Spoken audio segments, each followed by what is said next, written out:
Hello, everybody. It's Mark Ling here, and I've got with me a super affiliate guest. And what I mean by super affiliate is he's making thousands of dollars per week as an affiliate, earning commissions from other people's products. In fact, he's already made millions doing this, and he's helped other people achieve really staggering numbers. In fact, I've even built a website following his method, and it made quite a few $1,000s from it now. It's still on its way up, it's still growing, but it works. And in my site, as an example, it's just promoting some random products. I mean, it's promoting cold plunges, it's promoting pumpkin spice. They're the main two sellers on that site. It's not like it's in some classical niche, because I just wanted to see, does this work in even some of the kitschy little niches? If it does that, then I know it's going to work for a lot of people, because there are thousands of those types of niches out there.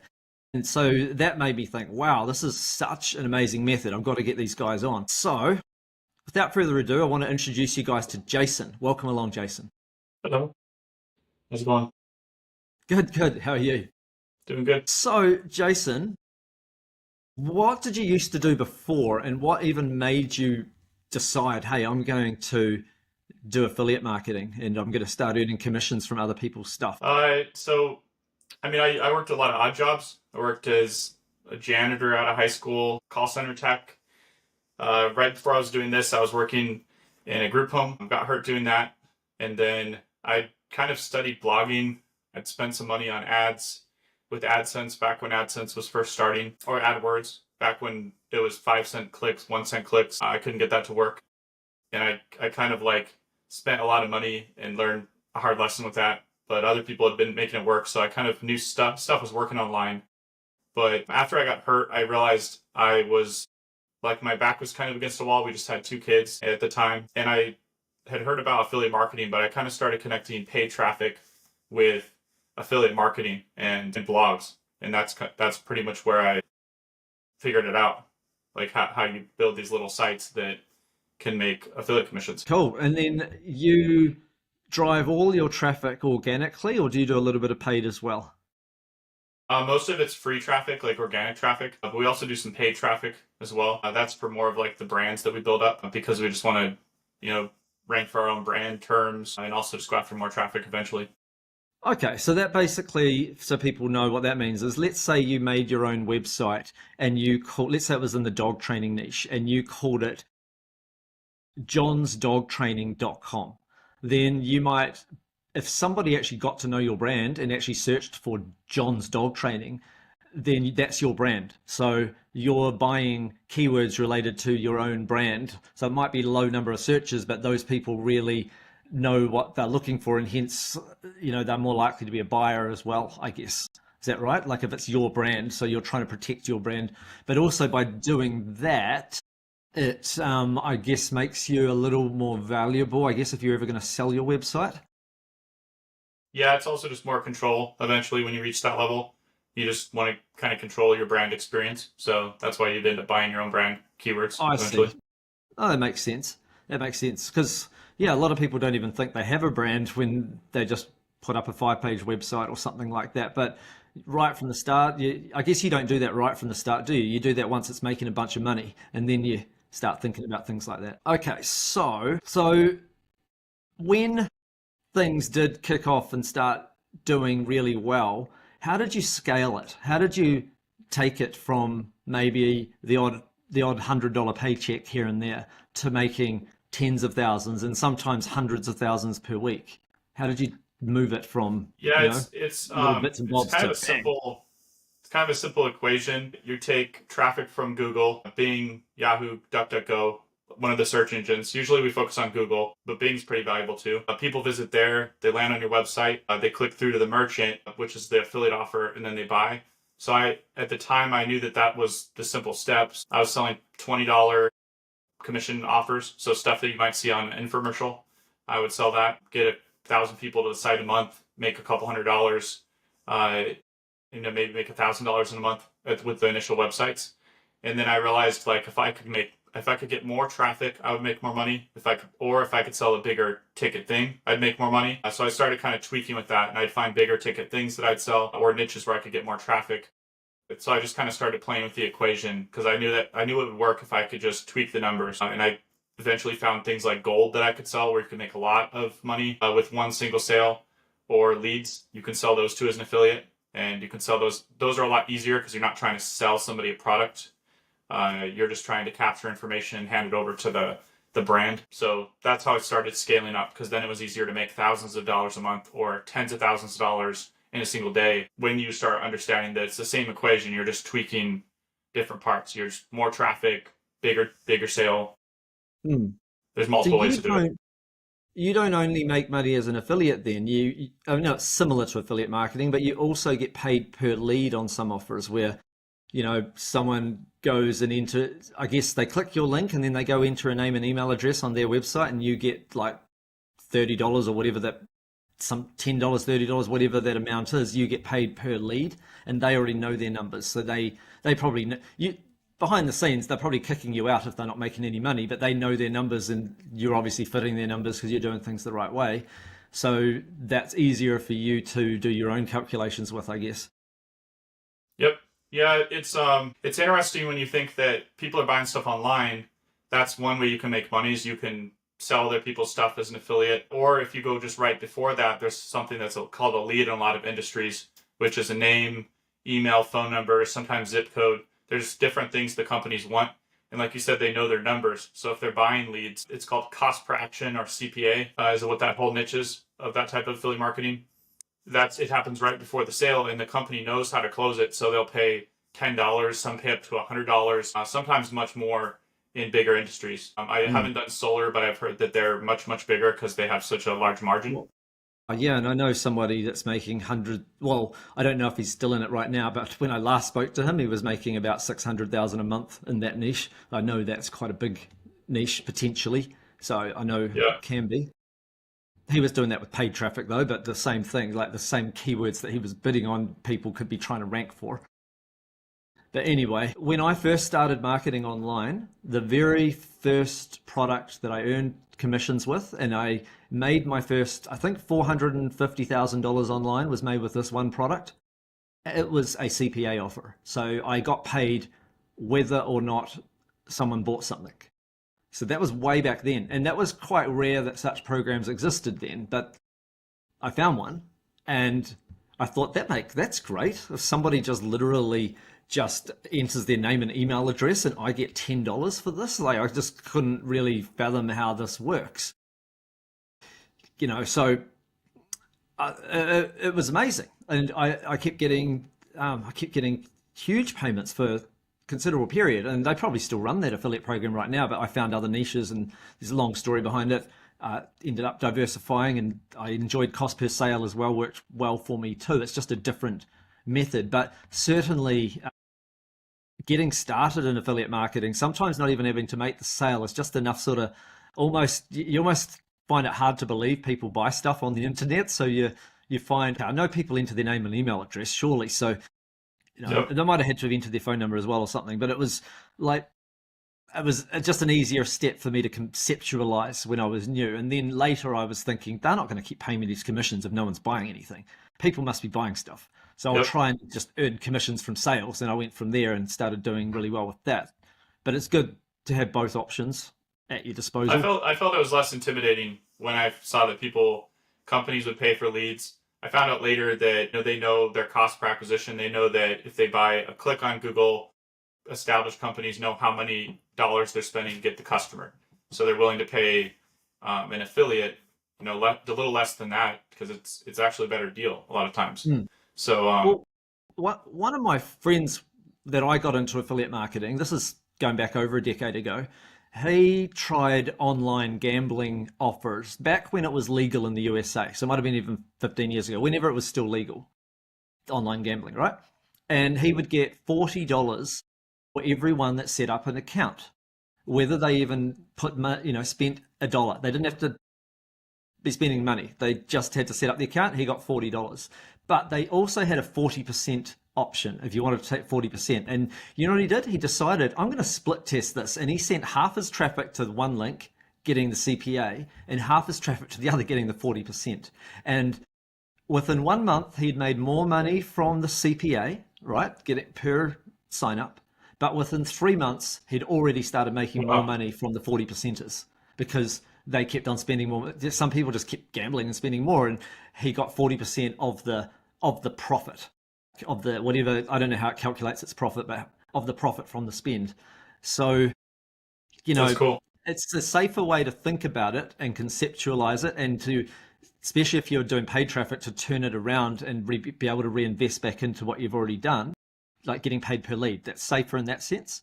But in the long run, they do know their numbers. So you may find in the long run, I guess, cost per sale may work better for you if you are patient, because at the end of the day, sales are being made. It's just that sometimes they just know their numbers and they know what they'll pay you, and you're happy with that. Great. Yep. But otherwise, cost per sale, because people ask me, why would you do cost per sale then if you've got the other thing? It's like, yeah, well, if I know my numbers, it actually makes me more. So that's why I would do cost per sale. But both are good options. There's also programs that do both too. They kind of combine. They'll pay you on the lead, and they'll say we'll also give you a spiff, a percentage of the sale too. And those That's are good. usually pretty rich programs. So you can find them that do both too. Oh, that's fantastic. And you're in, I know that's like one niche, but you're in like you quite a few different niches as well. And you've taught students across a wide variety of different niches. Have you got any tips for success that you think people should know about? As far as like picking a niche, Either about picking a niche or about succeeding once you've already got one. I think the biggest tip for picking a niche is realizing that I kind of, when I was starting out, I thought there was only like a couple golden niches that were like making the most, like all the money. But when you start digging into a niche, there are some bad niches, right? Like pretty much you'll just see nobody spending money. You're the person experimenting, the guinea pig for the first time. Those are kind of hard a lot of times to make money, I found. If you don't see anybody else spending money on ads, if you don't see affiliate programs. But like if you go to pretty much any niche, you can make money in it. There's people searching in Google, people buying traffic. There's affiliate programs. So I would just commit to a niche. Like if you're going to pick a niche, like actually reach critical mass and build up to where you have enough traffic, and you see if it actually works. So I see a lot of people give up on niches though, and then they kind of run over to a different niche. Because I mean, there's so many. It's like you look around your house or your office or my office, and it's like there's niches for all the stuff, like types of books, paintings, everything. And you can always be picking a new niche like every day. So I would just commit to a niche, and then once you find it, just build full out. You need to know what critical mass is in the niche. Like, what's it going to take to get to like page one of Google? Building enough, and yeah, that's probably the biggest thing is like pick a niche and then build up to a critical mass point where you can actually know more about the niche and make money in it. Now, back in the day, it got quite hard ranking in the search engines. There was an easy time and then there was a hard time. It got hard because it was all about quantity of backlinks, and now it's gone the other way. I mean, I've put up articles on some of my websites that have zero backlinks and they're still able to make the top 10 in Google. Why is that? What changed? Well, we went through a period, probably I started when I was 19, where it was high quantity of spammy backlinks. Pretty much any kind of backlink would give you enough to rank. I mean, you could make the spammiest thing and Google would say, okay, you've got a lot of backlinks, let's rank you at the top. You could rank really quick with that. Over time, they started, increasing their quality, and they didn't want that because anybody could rank with spam. They try to weed out spam. They try to give their users the best experience. So they started cutting down on that, and creating all these measures to spot spam and get it out of their engine. So now nowadays, like they've gone through a number of updates, but nowadays it's like higher quality, less backlinks, and what they really want is a really good user experience on your website. So if you focus on the people coming to your site and you focus on attracting relevant, just fewer high quality backlinks, like let's say we have like a toy Aussie, like a little toy Aussie dog. If you had a website about that, if you can get a link from a pet blog or even like a dog blog or even a toy Aussie blog that's about, in the same niche, those are really high quality. But if you went to, let's say, Fiverr and you ordered 100,000 backlinks for, $5, that's going to kill your success. It's going to make Google say, hey, this is the spammiest website. Let's demote it and not rank it. And then on the user experience, if you focus on how can I really help this person that's coming here looking for information, maybe they want to buy one of these little dogs. What questions do they have? What question they have next? And you kind of live inside their skin and figure out how do you really help them. Your user experience will go up. Google's watching it like a hawk. They want to see people staying on the site. They want to see people visiting multiple pages and really getting use out of the site.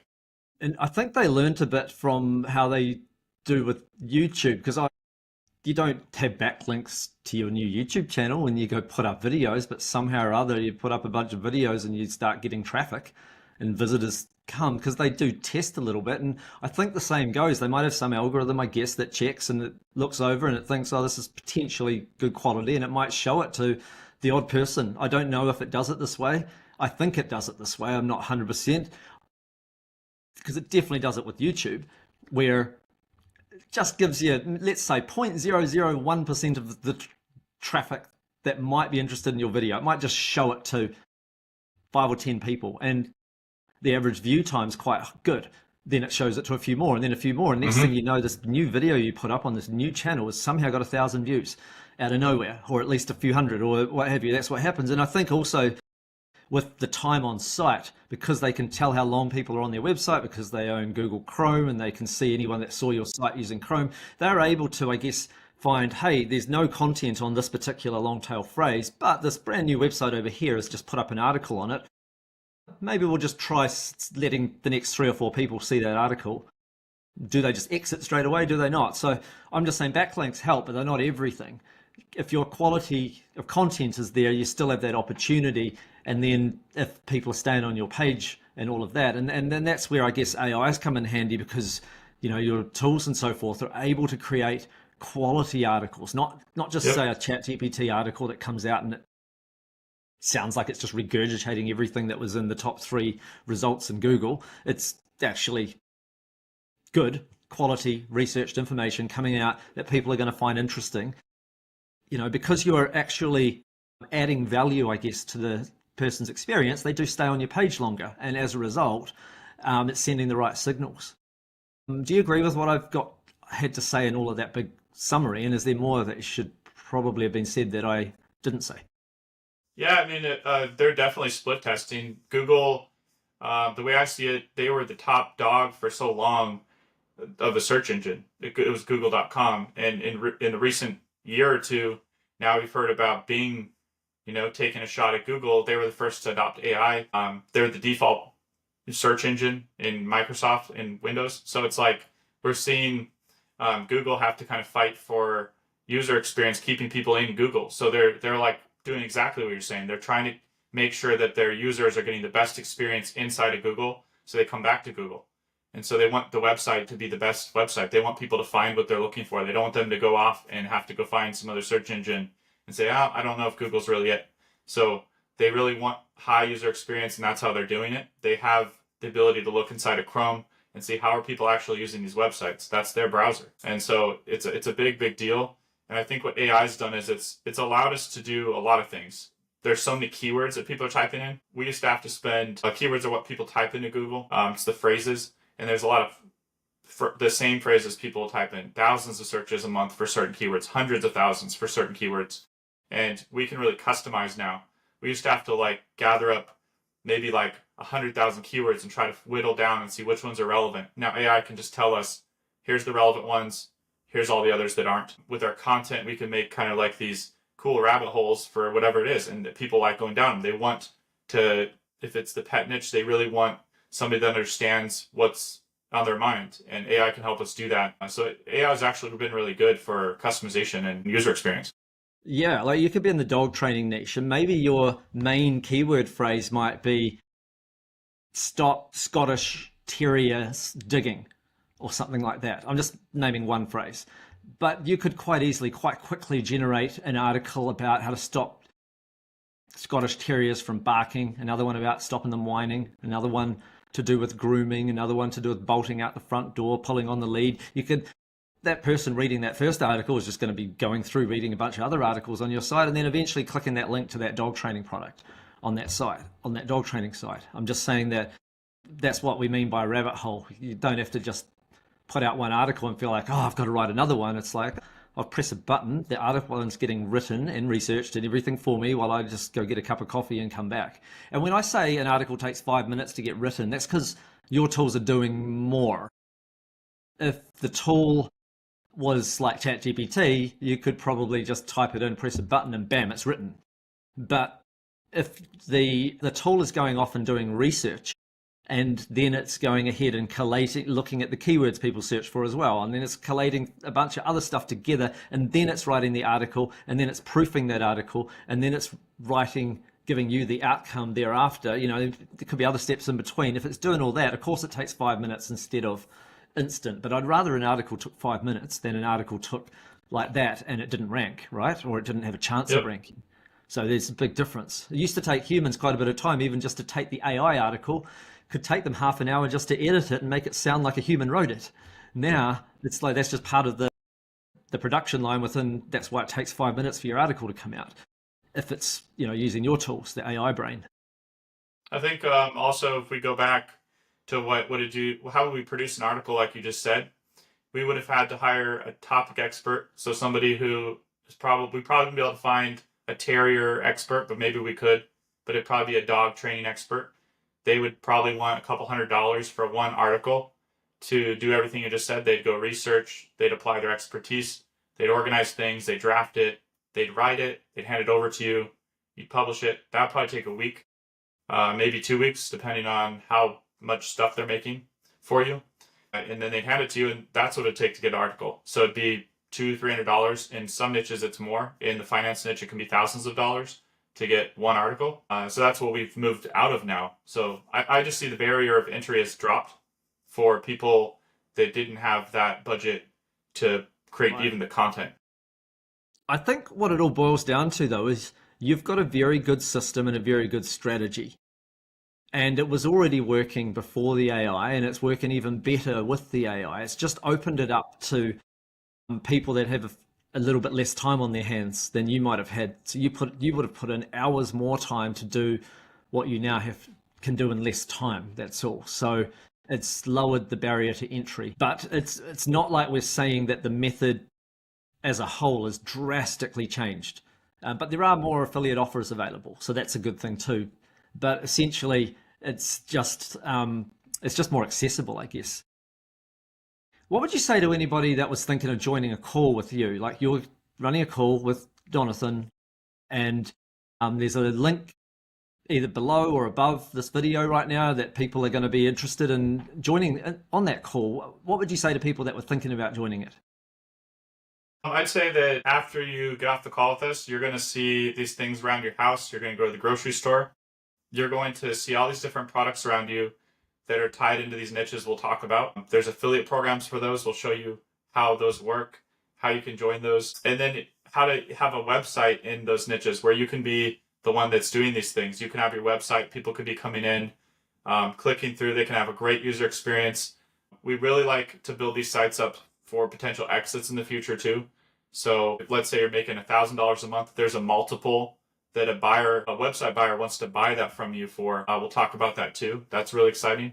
And you can have multiples of these. It's like multiple of these streams of these income sites coming in. And that's the coolest part is you set them up, work on the next one, set it up.